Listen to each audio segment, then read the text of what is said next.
Let's begin our efforts to discover the power of non-duality.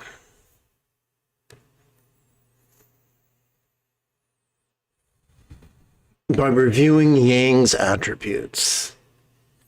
When we are rigid, fearful, controlling, elitist, cryptic, competitive, and cruel, especially rigid, we are more prone to take things literally. But approaching most spiritual teachings, especially non-duality, literally, is just going to lead to confusion and frustration and exhaustion and the tendency to give up. Why are so many spiritual things figurative? Simple. We evolved to think symbolically. Our ancient pre-mammalian ancestors first perceived. In time, they were able to recall previous perceptions and anticipate possible future perceptions. And so the basic architecture of our brain is to think in terms of sights, sounds, sensations, flavors, sense, and the like, not to think in terms of words or ideas, but our senses. That explains why in every language and in every culture, there's not only literal statements, but there are also figurative statements. And those figurative statements tend to be more emotionally impacting. Why, even in the world of psychiatry, consider the hypnotist Dr. Milton Erickson, who used metaphors and got fantastic results because of that. The opposite of yang is yin, and the yin attributes are to be flexible, loving, laid-back, egalitarian, lucid, cooperative, and kind. Now, when it comes to being flexible, the more flexible we are, the more easy it is for us to wrap our mind around the figurative, and being able to decode the teachings and understand the figurative aspect of the teachings can lend itself to greater clarity. So now that I've used broad brushstrokes, let's pull out the pilot pen and get into some real detailed stuff. Non-duality is not about belief. It's about technique. Non-duality from the perspective of the founder of Dzogchen, Garab Dorje. So think of it this way.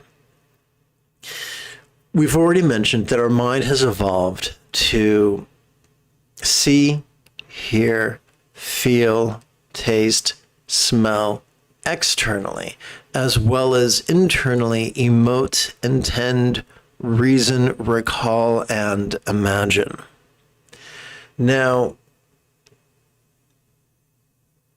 we have evolved in such a way.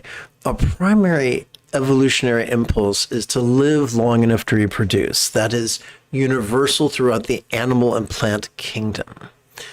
And so we are wired to be driven nuts by the desire to avoid anything that would undermine living long enough to reproduce, and once again be driven nuts to acquire everything that is required to live long enough to reproduce. And that's great if our only goal is to live long enough to reproduce. But we have, and that's a dopamine-oriented reward system. But we have a secondary reward system, an oxytocin-oriented reward system, that instead of rewarding for pleasure, it rewards for fulfillment. And it's about our relationship. It strengthens our tendency to cooperate. So one of the things the Buddha observed is that our problem isn't the presence of our survival drives. It's the tyranny of our survival drives. If our survival drives are a little teeny kitten playing with our shoelaces, that's adorable. But when our survival drives are a Bengal tiger, they're the boss of us. And that makes our lives into pretty much a living hell. So an end run around that are the practices of duality. Now, if you practice duality literally, it's not going to work. If you practice duality literally, if people saying, well, there's no difference between dog shit and chocolate. No, if you do that, you can make some very unfortunate culinary choices and a very bad breath.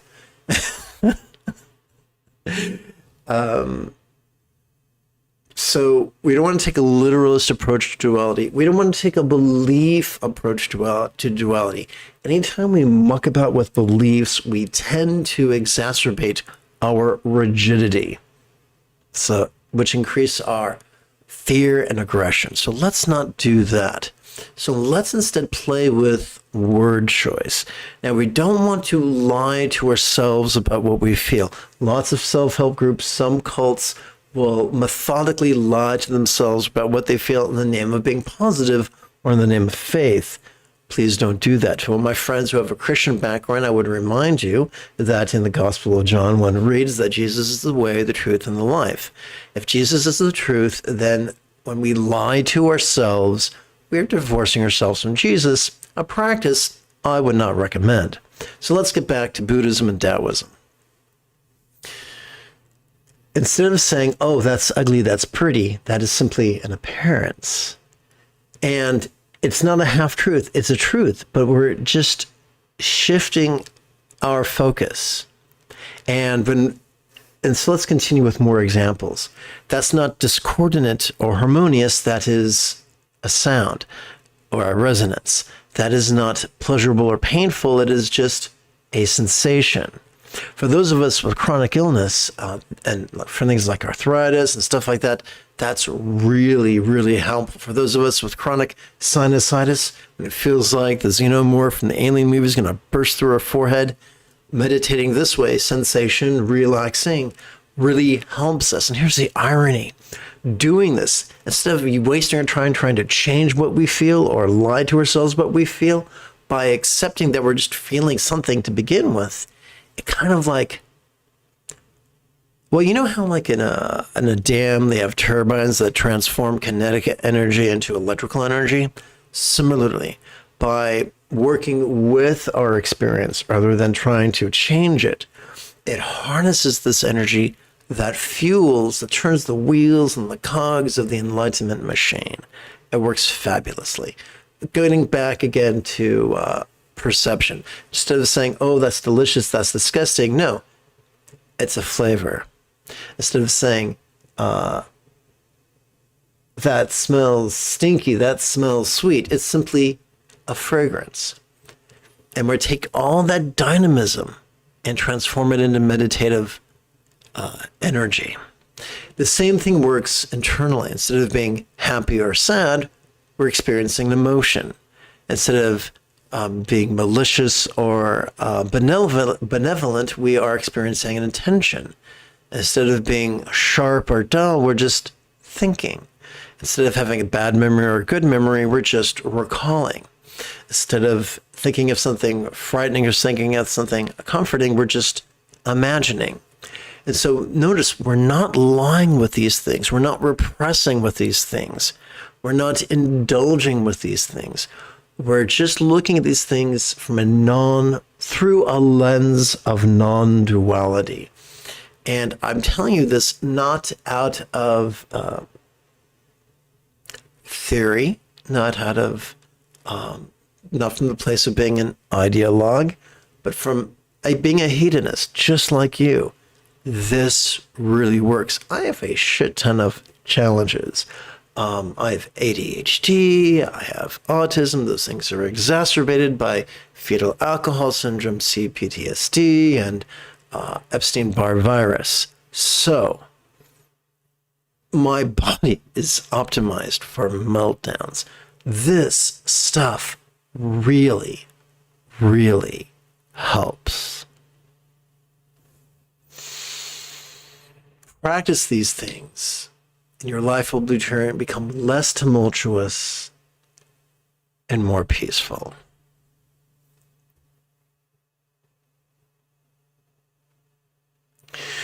Before we start meditating, I think it could be quite lovely if together as a team we chanted the Thursday morning selection from the Tao Te Ching. This is from Rosemary Anderson's translation. She's probably my favorite translator to date.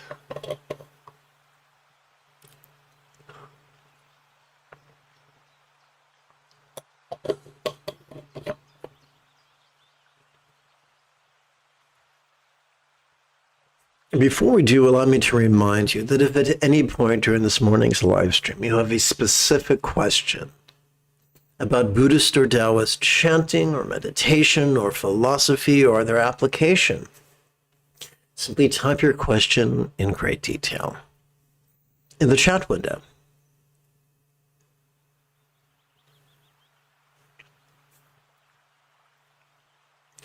That's the wrong button. Let's try that again.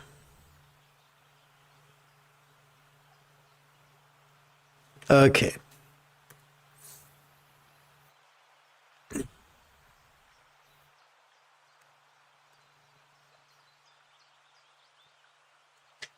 The Tao never acts, and yet nothing is not done. Where world is able to hold her, all things will transform on their own. Today, back in the 80s, when the crust of the earth was still cooling, nighttime soap operas ruled the planet. Things like Dynasty and Dallas and stuff like that. And it was always about rich folk. Rich folk, thin, pretty, muscular, beautifully dressed in beautiful houses, being miserable to each other. And humans have always been that way. When you look at the mythologies of ancient Greece, it was about the strongest, most beautiful athletes, or kings, or queens, or princesses, or princes, stuff like that. So we've always kind of used the upper crusties as a metaphor. That's the same here. We don't want to look at this and say, well, this is only for peasants or kings. No, this is for everybody. Let's continue. When transformation stirs desires, quiet them with a stillness that has no name. Quieted by a stillness that has no name, be free of desire. Free of desire, be still in heaven, and earth will order themselves on their own. The Tao is immortal and ever-present. Actions and events that align with the Tao settle naturally and spontaneously into place, like water finding its way to the sea. Higher virtue does not display virtue and has virtue. Lower virtue displays virtue and is without virtue. For those who have mastered the way, love is its own reward. For those who have not mastered the way, recognition, praise, and renown are tantalizing. Higher virtue acts not and has no intent. Higher kindness acts but has no intent. Centered spontaneity will always trump scatteredness, no less contrivance and agenda. Higher righteousness acts with intent. Higher propriety acts but if no one responds, it seizes power and compels. When the Tao is lost, the analog of virtue arises. When virtue is lost, the analog of kindness arises. When kindness is lost, the analog of righteousness arises. When righteousness is lost, the analog of propriety arises. When property makes the thinning of loyalty and honor, the end portends the onset of confusion. I said property, it should be propriety. I apologize for that. Divination is to the Tao a garnish and portends the onset of ignorance. We divine in hopes of guiding our contrivance, tragically ignoring the wise counsel of centered spontaneity, forcing instead of flowing.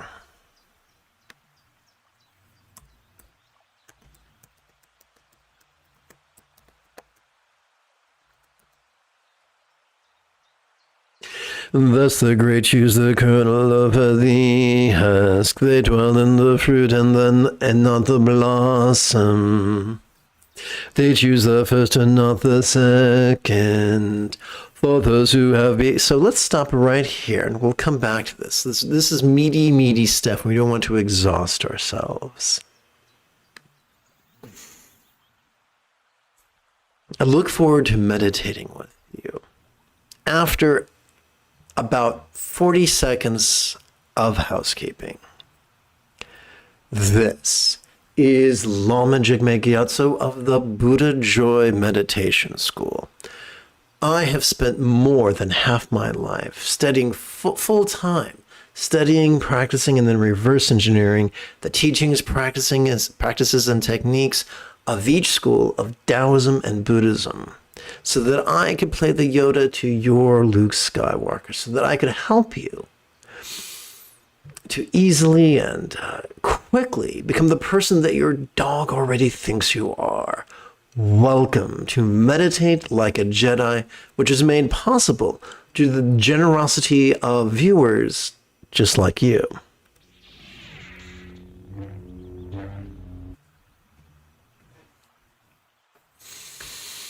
We're not going to pray right now. We're not going to beseech a real or imagined celestial entity, but we are going to chant words with the intention of strengthening a loving intention.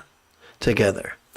May all beings master the Tao of simplicity, patience, and compassion. May all beings master the Tao of simplicity, patience, and compassion. May all beings master the Tao of simplicity, patience, and compassion. Perhaps it would be really cool if I added a punctuation mark, a space, and then reduced the size of the font. And then wrote 3 times. Made that italicized and smaller yet again. Okay, let's go back over here. And this time, do that.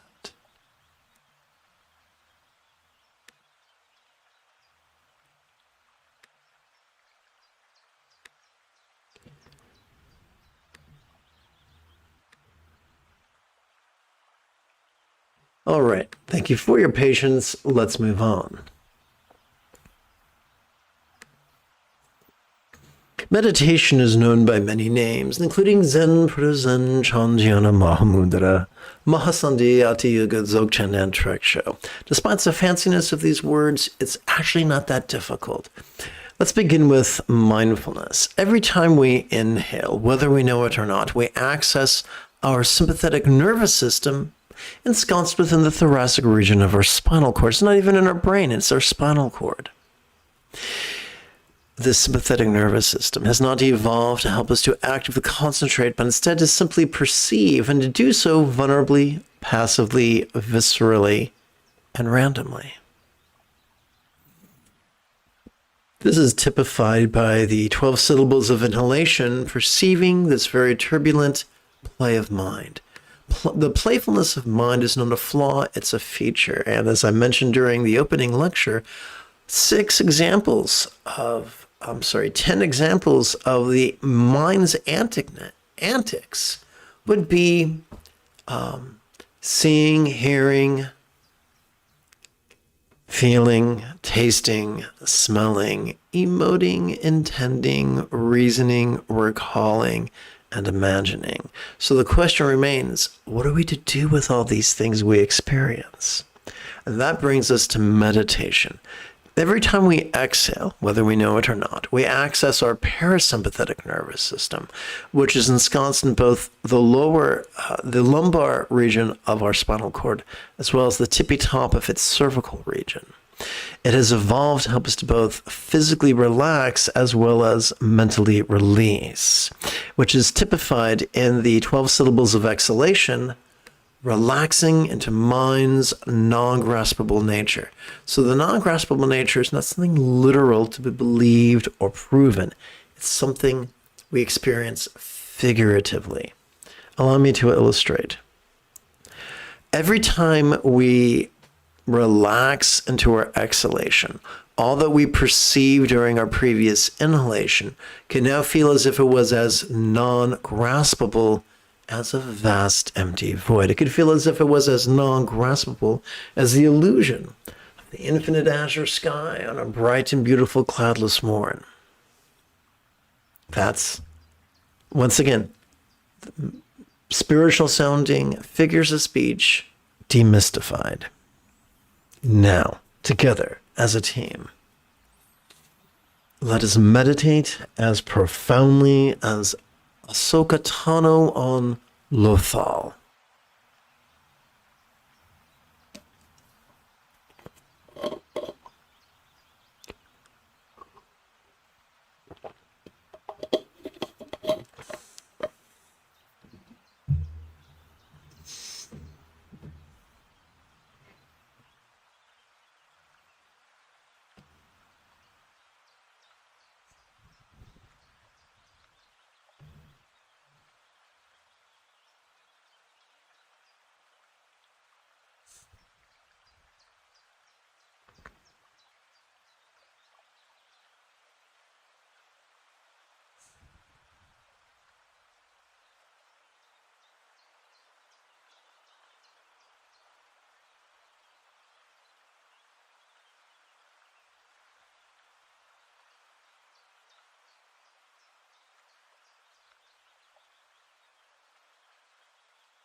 We're going to switch gears from the 12-syllable exercises to their 3-syllable counterparts.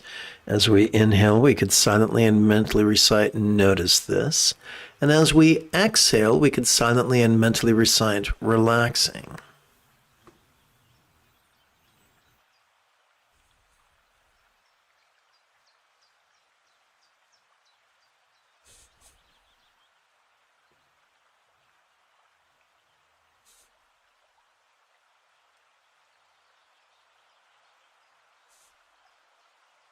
If we want to, we can begin playing with labels. If you're feeling any type of physical experience, be it pleasure or pain, you could use the term sensation.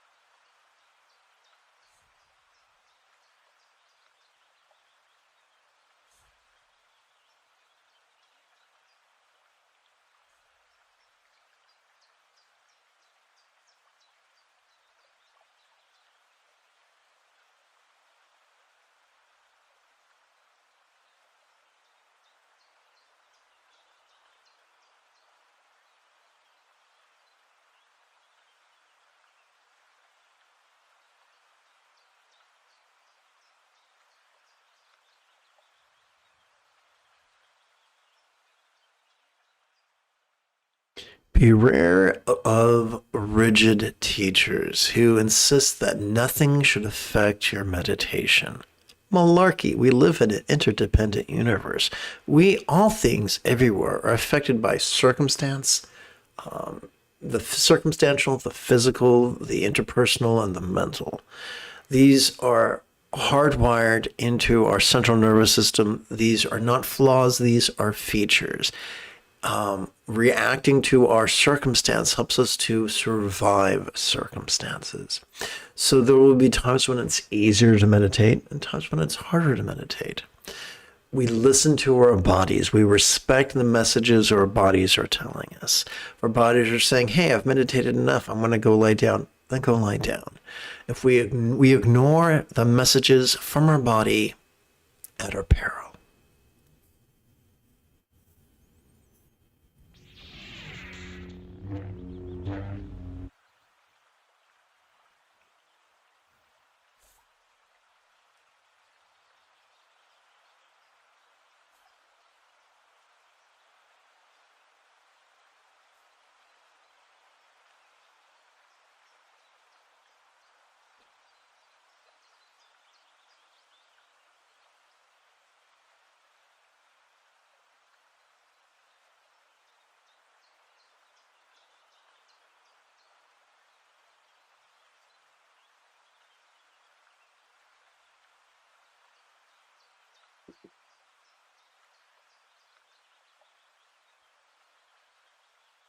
If we begin recalling music or TV or people in our lives, we can simply reuse the label, oopsie, recollect.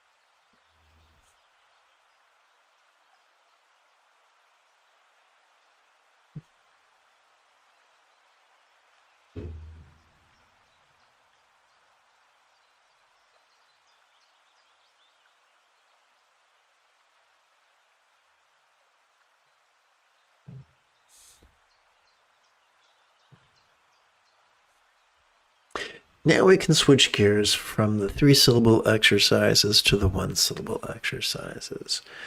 We are shortening, notice this, to simply this. We are using a synonym of relax, which is ease. We're going to use the word form for physical sensations. We're going to use the word then for recollection and dream for imagine.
If if you find yourself fixating on the light show behind your eyelids, you can work with the verb see.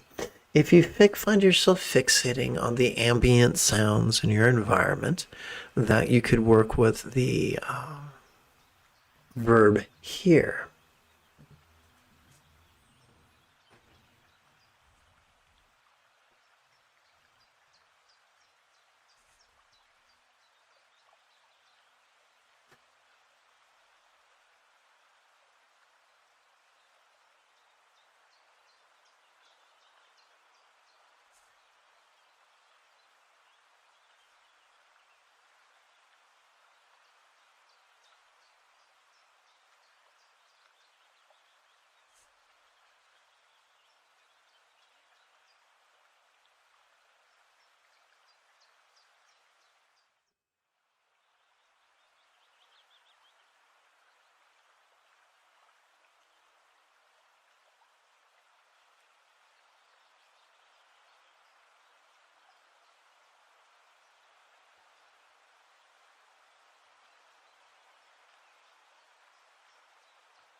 Let's switch gears and do a bit more chanting.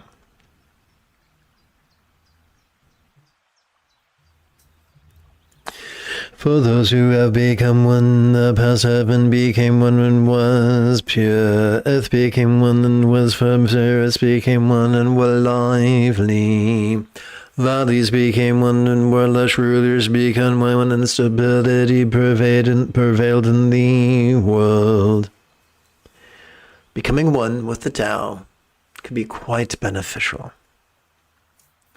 We conclude in fear that heaven would shatter were it always pure. Earth would quake were it always firm. Spirits would cease were they always lively. Valleys were exhaust were they always lush. Rulers would collapse were they always noble and lofty. For what is noble has its roots in humility, and what is exalted starts in the lowly. Hence rulers call themselves orphaned, widowed, and unworthy. This reckons humility as the root, does it not? For blessings great and small dwell in the shadow of impermanence, as if they were living under the sword of Damocles.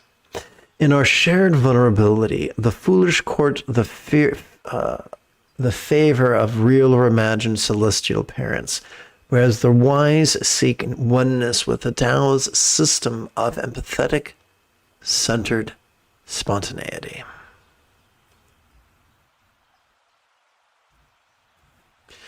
Hence counting honors is no honor. One wants it not to sparkle like jade, but clunk like a rock.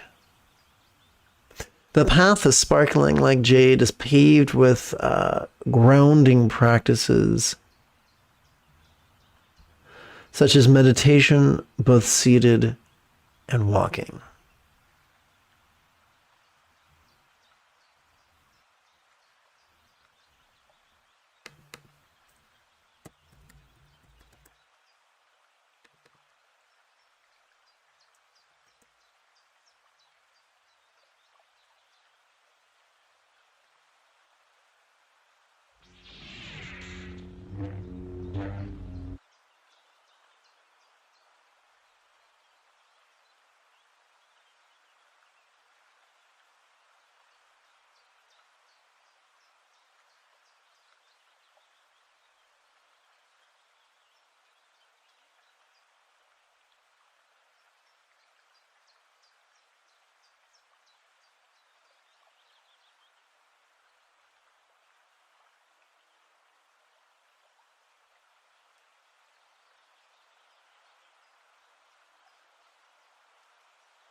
allow me to remind you that while it's great to notice if we're experiencing discomfort in our sinuses or throat or joints or tush or legs, that doesn't give us license to ignore it.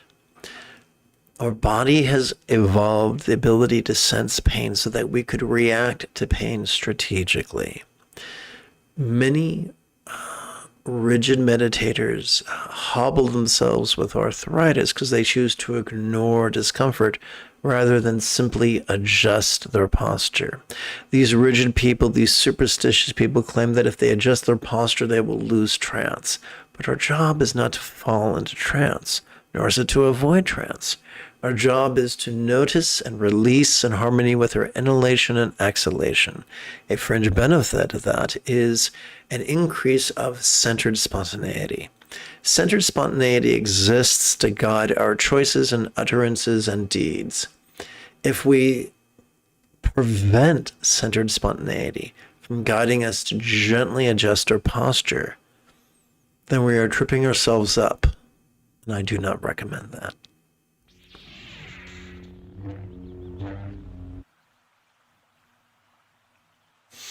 Okay, James asked another great question. You are such an asset to these live streams, James. I want you to know that. When you feel so happy, you just can't stay in yourself. When you feel so happy, you're about to make the jump into warp space without a vessel. When you are as happy as a poodle at the sound of kibble hitting its bowl. And you just don't know what to do with yourself. As you breathe in, silently and mentally recite feel. As you exhale, silently and mentally recite ease. Harness that energy. Sit back and enjoy the ride.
Guys, it utterly breaks my heart. There's so much superstition and controlling tendencies and rigidity in what calls itself the spiritual communities out there.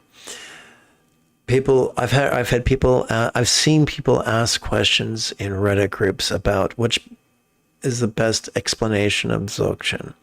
And when they're recommended a text, they don't say, where can I get it? That sounds great. They say, Do I need permission? Is it forbidden text? Do I need empowerment? And it's like, dude, the Buddha, as he lay dying, said, I have taught with an outstretched arm and an open hand, keeping no secrets. The Buddha was egalitarian. But the foxes are guarding the hen house. The inmates have taken over the asylum, and now elitism rules the day, and it's so sad. I am forbidden to post answers to questions in some Vajrayana forums because they don't like my answers. And it's so sad. There's so many good-hearted people who just want guidance, and all they're given is advice to be more rigid and more fearful and not to think for themselves, and to get, a note from Epstein's mom before they do anything, and to squander decades of their life in ritual. And it's so sad because the founders of Dzogchen were very, very liberal.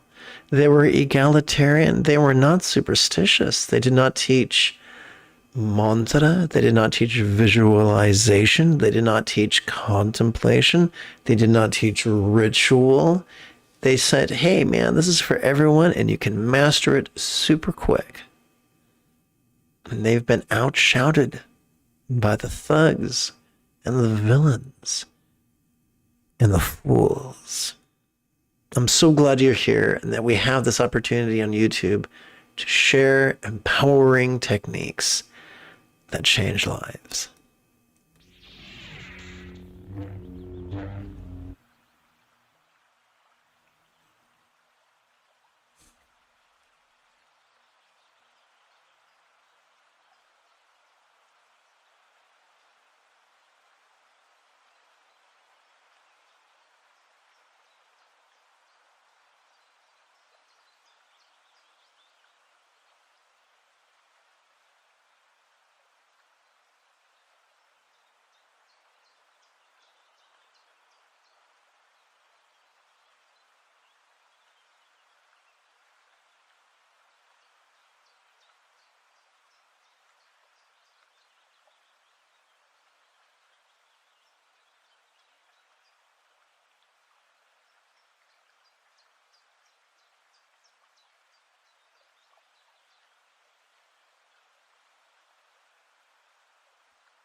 The Tao returns to the source. The Tao's way is to yield.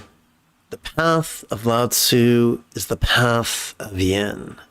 The way of the Tao is not yang but yin, not being rigid but flexible, not being fearful but loving, not being controlling but laid back, not being elitist but egalitarian, not being cryptic but lucid, not being competitive but cooperative, not being cruel but kind.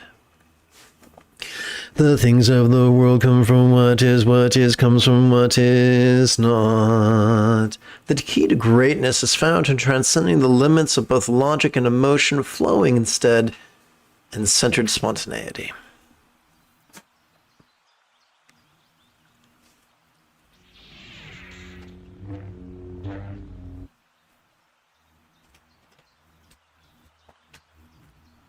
Thank you. Thank you, James. That's very kind of you to say.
When superior people hear about that, how they commit with enthusiasm. When average people hear about that, take two. When average people hear about the Tao, they believe and disbelieve one moment to another. When lesser people hear about the Tao, they laugh out loud. If they did not laugh, she would not be the Tao. Entering the beneficial way is not about thinking it's true. It's not about believing it's true, but rather is about testing whether it is true. By testing it through applying it with great vigor and then noticing your results.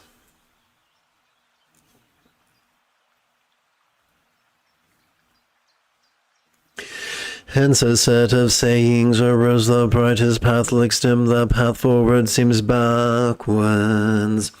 The smooth path feels jagged, the highest virtue looks hollow, the purest white seems sullied. The greatest virtue is lacking, the established virtue feels flimsy, the truest truth is fickle.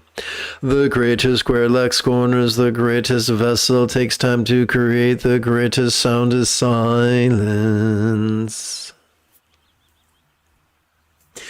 The greatest form has no shape, the Tao is hidden and has no name.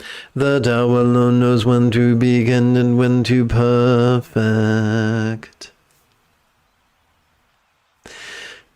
If Lao Tzu had been a Gen Xer like myself, he would have referenced a 1970s commercial and quipped, "Despite how it looks, despite how it smells, try it, you'll like it." For, like the chronically ill trying out a new miracle cure, the author's theories are irrelevant. All that matters are the results one receives after following the instructions with great accuracy and enthusiasm.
Together.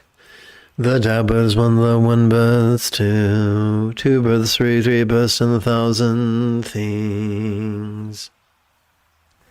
The wise use centered spontaneity, the dichotomy of spiritual yin and yang and yin, and the simplicity, patience, and compassion's three treasures as the guiding lights with which to navigate. 10,000 things carry yin on their backs and yang in their arms. With chi in the breath, harmony flows. The harmony that we crave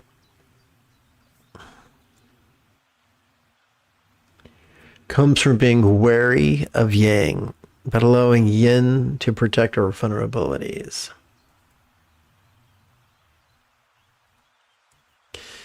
But people love to be alone, outcast and hungry. All the titles the royals take on for themselves. For some gain in suffering, and others suffer in gaining. Where Yang's active strivings multiply their loss, Yin's passive endurance increase their gain. What others teach, I also teach. The violent and bold do not die a natural death. This teaching is my starting point. The path of Yang ends in tears. Choose, therefore, the path of Yin.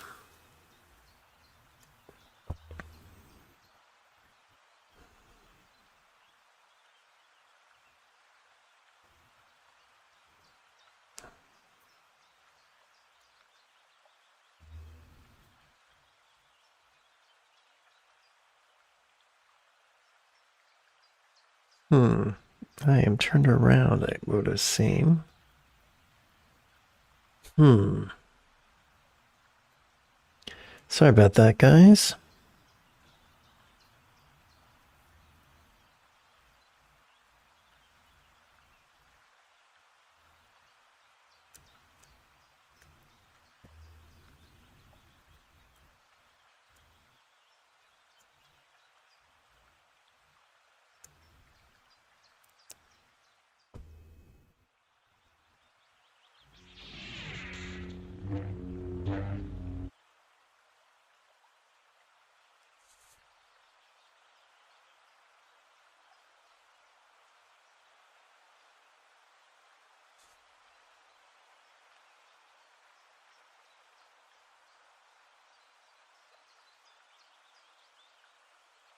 I'd like to return to James' very good question.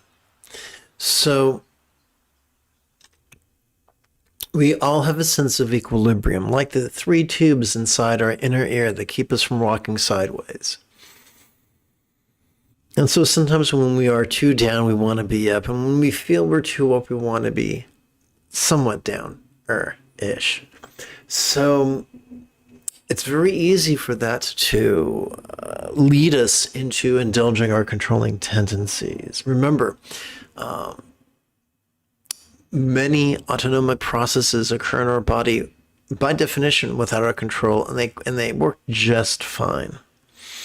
By simply noticing what we're feeling generically, non-dually, with the term feel ease, we're giving our body a chance to regulate itself, and we're just watching. We're just going along for the ride. These are not problems unique to James. These are ubiquitous. These are universal phenomena that are not only take place everywhere, but also every time. Yes, somewhere there was a caveman named Orc who was fastidious about his collection of twigs.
Let us seal this morning's practice with a bit of the old chanting together.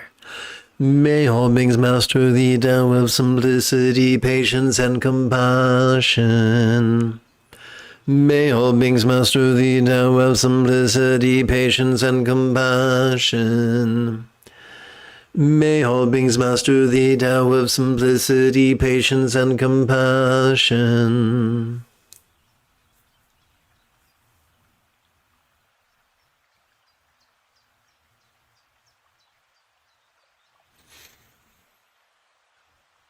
If you feel that I have earned it, you could give this live stream a thumbs up. You could even help support this channel. In approximately 10 3/4 hours, I would very much like to return to lead tonight's evening meditation class and group practice.